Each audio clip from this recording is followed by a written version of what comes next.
ගැහැණු අය ආදරය වෙනුවෙන් බොහෝ දේ තමන්ගේ හැඩ ගහලා තියෙනවා. ඒගොල්ලෝ ආදරය වෙනුවෙන් තමයි ඒගොල්ලන්ගේ ආත්මය ගොඩක් අනුවර්තනය වෙලා තියෙන්නේ. ආදරය වෙනුවෙන්. ඒ වෙනුවෙන් ඒගොල්ලන්ට සහකම්පණය තියෙනවා. කම්පා වීම වැඩි. තග්ගාල ඇඬුම එනවා, අඬනවා. ඒක වැරදි නෙමෙයි, ඒ තමයි ඒගොල්ලන්ගේ ස්වභාවය.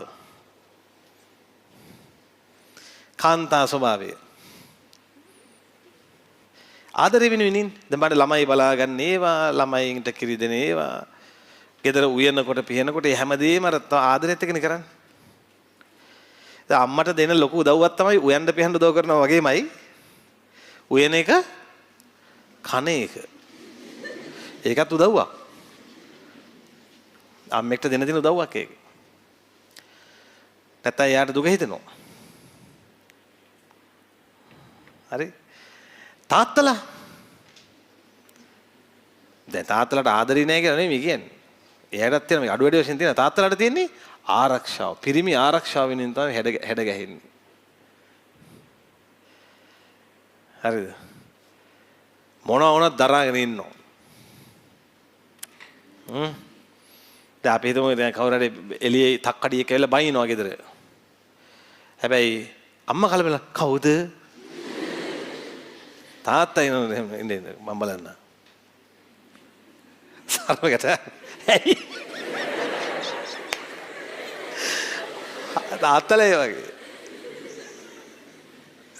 හරිද? විශිෂ්ටතා පදාර්ථය වැඩි.